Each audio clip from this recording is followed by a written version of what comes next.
D'accord, mes amis, comme rappel, nous discutons des matières premières, et il est important que je vous rappelle que cette clause de non-responsabilité est importante. Tout ce que nous disons ici en relation avec cette leçon doit être considéré comme une idée de transaction virtuelle uniquement.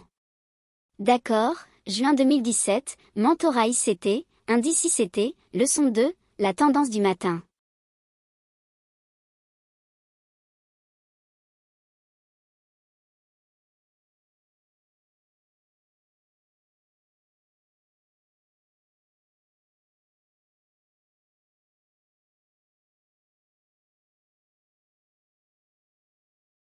D'accord, la tendance du matin. Évidemment, lorsque nous parlons de la tendance du matin, nous aurons toujours à l'esprit la séance nocturne traditionnelle, ce qui était vu comme la séance de Londres, et la séance du matin de New York est définie de 9h30 à midi, heure de New York. Le point haut ou bas de la journée se forme généralement entre 9h30 et 10h30, heure de New York. Entre l'ouverture à 9h30 et midi, heure de New York, il y a généralement une tendance ou une fluctuation de prix quotidienne. Cela est appelé la tendance du matin ou le swing du matin. La tendance du matin peut être une continuation de la direction de la nuit précédente ou un changement complet de direction dès l'ouverture à 9h30. Vous voudrez étudier de nombreux jours d'action des prix intrajournaliers pour comprendre à quel point ce swing de prix du matin est cohérent.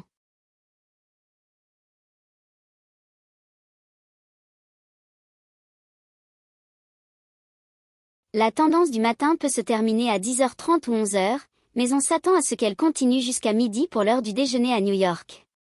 D'accord, vous pouvez classiquement observer l'action des prix de la séance de Londres pendant la nuit, c'est la séance de Londres, puis à 9h30, l'ouverture du marché des actions.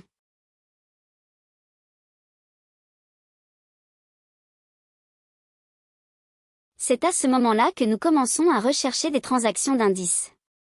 Et encore une fois, les graphiques en barre vont toujours afficher l'heure du centre, donc ils seront une heure en retard dans les données. Donc, cela ressemble à 8h30 ici, mais cela correspond en fait à 9h30 à midi, heure de New York. Donc, c'est notre séance du matin de New York.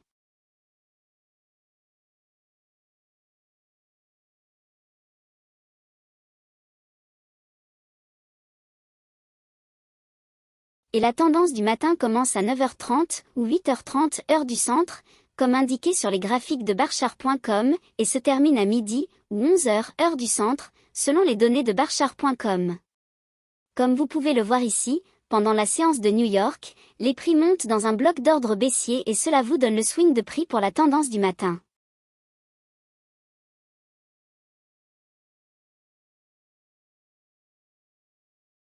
Voici quelques exemples d'études afin que vous puissiez examiner autant d'échantillons de données que possible dans votre étude. Je veux que vous remontiez aussi loin que possible en utilisant Barchart.com. Vous pouvez examiner tous les indices, comme le Nasdaq, le Dow, le S&P, et vous pouvez même regarder le DAX et le FTSE si vous souhaitez examiner d'autres indices.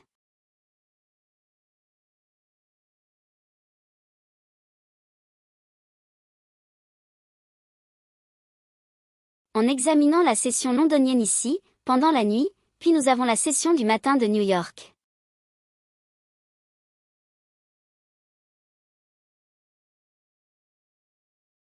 Juste au début de la session du matin, les prix descendent vers une bougie précédente fermée à la baisse ou un bloc d'ordre haussier. Ensuite, les prix augmentent à partir de cette zone, suite à la pénétration dans le bloc d'ordre haussier.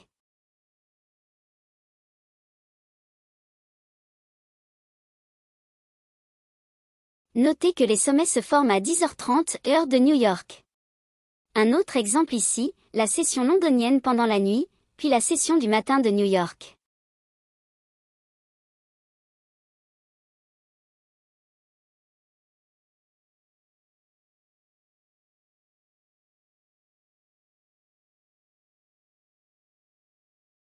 Les prix chutent dans les niveaux qui ont été créés pendant la session londonienne, comblant ainsi un écart de valeur équitable.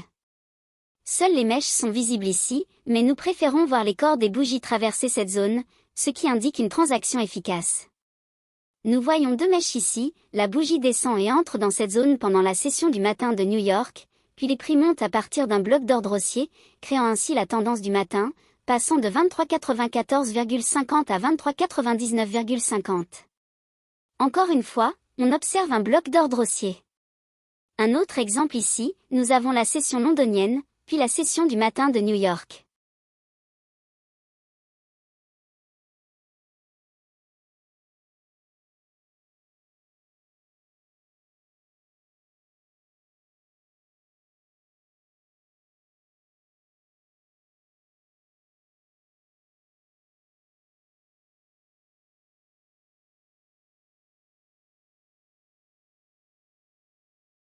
Encore une fois, les prix descendent au début de la session du matin de New York à 9h30, heure de New York, et ils descendent vers une bougie précédente fermée à la baisse, un bloc d'ordre haussier, comme on le voit ici. Les prix montent ensuite de 23,52 à presque 23,68, mais ils atteignent le chiffre rond de 23,67. Encore un autre exemple ici, avec la session londonienne.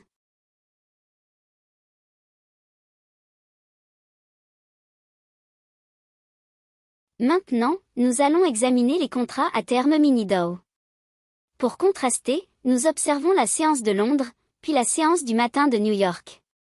Remarquez que nous avons ici le prix qui évolue depuis Londres, descend jusqu'à un niveau d'arrêt clair, et c'est notre point de rupture haussier.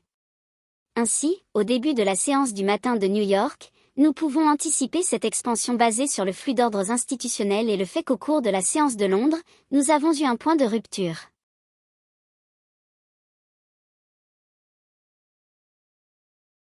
Ce sont les deux dernières bougies de clôture à la hausse pendant la séance de Londres, et c'est le catalyseur pour la vente. Ils chercheront donc à réduire ou à éliminer cette exposition en achetant à ce niveau.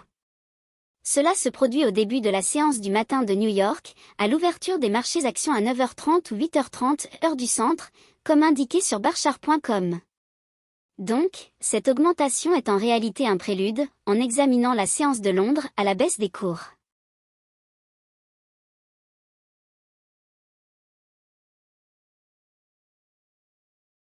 Maintenant, nous allons contraster avec le mini Nasdaq. Encore une fois, nous regardons la séance de Londres, puis nous avons la séance du matin de New York. Lorsque les marchés actions de New York ouvrent à 9h30 ou à 8h30 heure du centre, selon barchart.com, nous constatons que les prix descendent en dessous d'un creux précédent, créant une rupture baissière.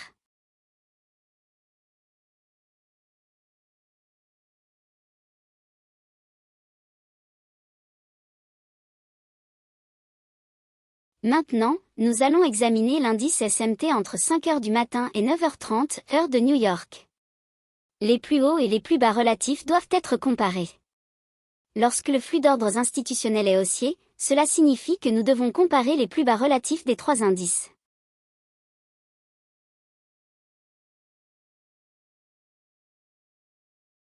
Un indice échouera généralement à confirmer un plus bas inférieur, ce qui est normalement attendu sur les trois. Donc, alors que les trois indices baissent, il est aussi qu'un indice ne parvienne pas à faire un plus bas inférieur. Lorsque cela se produit, c'est une confirmation haussière pour le commerce de la tendance du matin. C'est ce que nous voyons ici, où dans le graphique du haut, nous avons les contrats à terme mini Nasdaq sur un intervalle de 15 minutes. De 5h du matin à 9h30, à l'ouverture des marchés actions, ou en heure du centre, de 4h à 8h30, le matin, il fait un plus bas inférieur au tout début de la séance du matin de New York. Mais le Dow, qui est dans le graphique du milieu, de 4h du matin à 8h30 heure du centre, ou de 5h à 9h30 heure de New York. À 9h30 heure de New York, à l'ouverture des marchés actions, cela crée un creux plus élevé. Puis, de 4h heure du centre, à 8h30 heure du centre, ou de 5h à 9h30 heure de New York, les contrats à terme mini S&P 500 font également un creux plus élevé.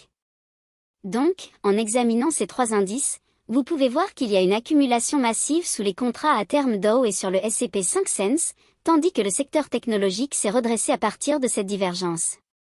Dans l'ensemble, tous les indices ont progressé à mesure que le modèle d'accumulation se met en place dans l'action des prix. L'indice SMT nous confirme que quelque chose de haussier se déroule en coulisses, et nous utilisons certains des indicateurs précédents dans le flux d'ordres institutionnels et les points de référence des diapositives précédentes pour cerner les catalyseurs respectifs pour le Nasdaq, le Dow et les contrats à terme mini S&P 500. Maintenant, lorsque le flux d'ordres institutionnels est baissier, nous comparerions les niveaux de plus haut similaires entre 5 heures du matin, heure de New York, et 9h30, heure de l'ouverture des marchés actions. Un indice échouera généralement à confirmer un plus haut supérieur, ce qui serait normalement attendu alors qu'ils évoluent tous en tandem en général.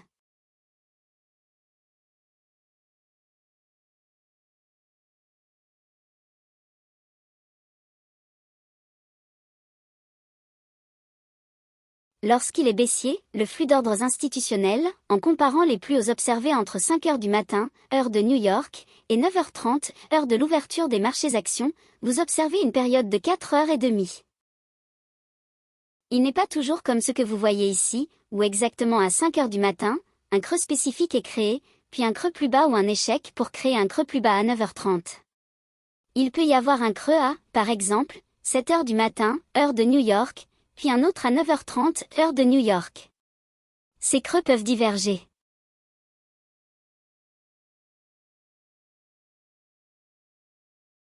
Donc, lorsque je dis que vous examinez les niveaux de plus haut et de plus bas relatifs sur l'ensemble de cette période allant de 5 heures du matin, heure de New York, à l'ouverture des marchés actions à 9h30, heure de New York, vous couvrez essentiellement une plage de temps, comme une zone de combat, pour ainsi dire. Pendant ces 4 heures et demie, vous êtes constamment à la recherche d'indices indiquant si l'action des prix est haussière ou baissière sur un cadre de temps plus élevé, tel que le quotidien.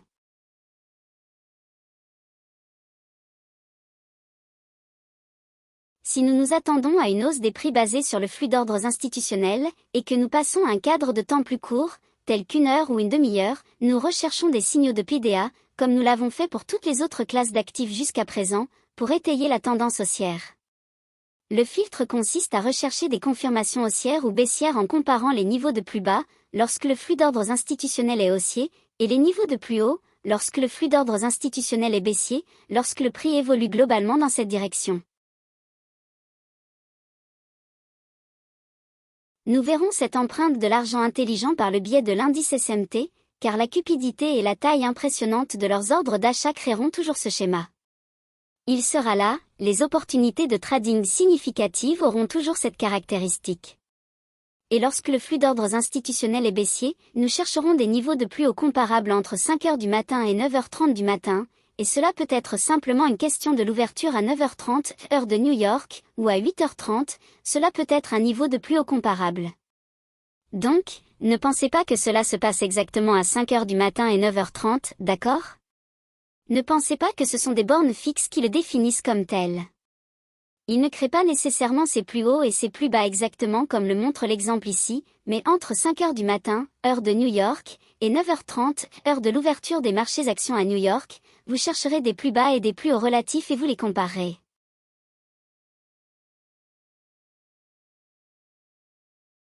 C'est pourquoi il est important de consulter un grand échantillon de données, car vous verrez comment cela vous montrera cette divergence de corrélation alors que, sinon, les indices devraient évoluer en tandem à la baisse, les trois devraient bouger de concert les uns avec les autres. Mais quand c'est haussier, l'un d'eux échouera à le faire, et nous appliquons simplement la théorie du doute, c'est tout.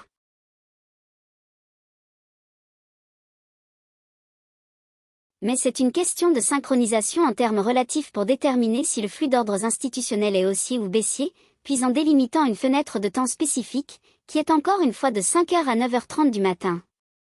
Maintenant, pourquoi regardons-nous le début de 5 heures du matin ? Parce que les traders de Londres vont prendre leur pause déjeuner, puis ils reviendront à un moment donné, à quelle heure, qui sait, cela pourrait être à 5h30, à 6 heures du matin, heure de New York. Donc, nous commençons à attendre cette accumulation d'ordres qui proviennent des traders britanniques et européens qui souhaitent trader les indices sur le continent nord-américain, le Nasdaq, le Dow et les contrats à terme mini S&P 500. Ils vont toujours trader, ils ont encore une partie de leur journée de trading devant eux, et ils chercheront des opportunités pour investir leur argent. Donc, les flux importants vont affluer, et cette divergence de corrélation survient lorsque le marché n'a vraiment pas l'intention de baisser davantage. Vous pouvez anticiper, par exemple, si vous tradez le Nasdaq en tant qu'indice de prédilection, que sur ce jour particulier, il y a eu une accumulation massive à la baisse sur le Dow et le S&P 500, de sorte que vous savez avec une grande confiance que lorsque le Nasdaq a cassé le creux de 5 heures du matin, c'était un arrêt de protection qui a été touché, et le Nasdaq a rapidement été repris à la hausse après que ce creux a été violé depuis 5 heures du matin. C'est ainsi que vous pouvez utiliser ces informations pour trader les indices.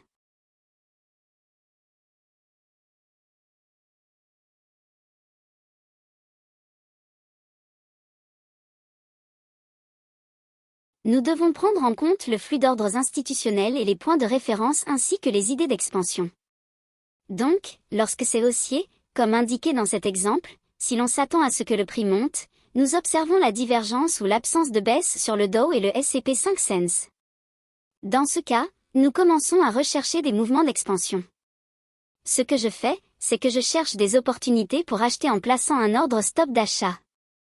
Vous pouvez être un acheteur sur un ordre stop ou attendre que le prix monte au-dessus d'un ancien plus haut. Si cela se produit, nous pouvons également anticiper la cassure au-dessus des bougies fermées à la baisse, qui deviendraient ultérieurement des blocs d'ordre à l'achat. Ainsi, nous pouvons être en avance sur la courbe en achetant sur un ordre stop sur une bougie fermée à la baisse, quel que soit son plus haut. Sur une bougie à clôture baissière, quel que soit le niveau, notre stop pourrait être placé au-dessus de ce niveau, et ce serait notre technique d'entrée totale ou de point d'entrée. Sinon, les indices qui négocient en dessous d'un ancien creux et contrecarrent la tendance générale, lorsque deux d'entre eux divergent ou montent tandis que l'un baisse, votre attention devrait se concentrer immédiatement sur celui qui fait un creux plus bas, et identifier cela comme une tortue suie, c'est-à-dire un arrêt des ventes. Achetez-le en dessous de l'ancien creux. Ainsi, vous utilisez deux types de cadres ici pour trader les indices. Vous pouvez acheter en plaçant un ordre d'achat sur une clôture haute ou en profitant de la faiblesse sous un ancien creux en saisissant la liquidité côté vendeur et en associant votre entrée à cela. Les deux approches fonctionnent, il n'y en a pas une meilleure que l'autre en termes d'avantages. Les trois indices vont tous se déplacer en tandem une fois que la configuration se met en place, comme expliqué ici. Généralement, il y aura une divergence de l'index SMT pour valider les configurations de tendance AM quelques fois par semaine. Au cours de mes observations, lorsque j'étais très actif dans le suivi des indices, il y a eu des instances où chaque jour de trading présentait une certaine mesure de divergence de l'index SMT. Cela ne se traduit pas nécessairement par une grande opportunité avec un faible risque, mais si vous cherchez suffisamment intensément et scrutez attentivement, vous trouverez une fissure dans la corrélation, suivie d'un petit mouvement. Il est important de les chercher, mais ne vous fatiguez pas les yeux à les traquer. Qu'est-ce que je veux dire par là? Si ce n'est pas évident, supposez que ce n'est pas là. Si ce n'est pas clair comme vous le voyez ici, c'est si évident et si instructif que c'est classique, c'est ce que vous recherchez. Lorsque cela se produit en direct dans l'action des prix, lorsque nous observons l'action des prix en tant que trader et en tant que trader en développement, lorsque nous recherchons ces concepts pour renforcer notre confiance et les utiliser ultérieurement à notre guise, cela nous aide à développer une compréhension, à développer des compétences prédictives en matière de prix, et cela élimine également la peur de la question qui revient toujours, comment savoir quand acheter une tortue sous un ancien plus bas, c'est effrayant? Eh bien, lorsque vous voyez ces schémas comme celui-ci, lorsque vous avez deux indices qui indiquent qu'ils veulent baisser et qu'un seul le fait, celui qui baisse, c'est une tortue. Vous pouvez l'acheter juste en dessous de cet ancien plus bas en ayant confiance que vous le faites, et observez-le partir en flèche. En général, comme vous le voyez ici, la vitesse sera observée sur celui qui fait le plus bas, car ils veulent rapidement sortir de là après que les stops aient été atteints. Celui qui a le mouvement d'expansion peut être un peu plus léthargique, mais les deux, ceux qui divergent, continueront à monter, mais celui qui touche les stops sera généralement le plus rapide. Cela ne se traduit pas toujours par une grande magnitude, gardez cela à l'esprit. Mais celui qui touche les stops sera généralement vu en train d'accélérer. Cela ne se traduit pas toujours par une grande ampleur, alors gardez cela à l'esprit. Nous allons donc poursuivre ce concept de la tendance du matin lorsque nous aborderons les configurations d'enseignement en tant que numéro 5 dans les concepts de trading des indices. La prochaine leçon que je vais vous enseigner concerne la tendance de l'après-midi, PM Trend, où nous parlerons du temps et du prix en relation avec les indices. Nous aborderons également les effets de l'heure de lancement de New York. Jusqu'à la prochaine leçon, je vous souhaite bonne chance et bon trading.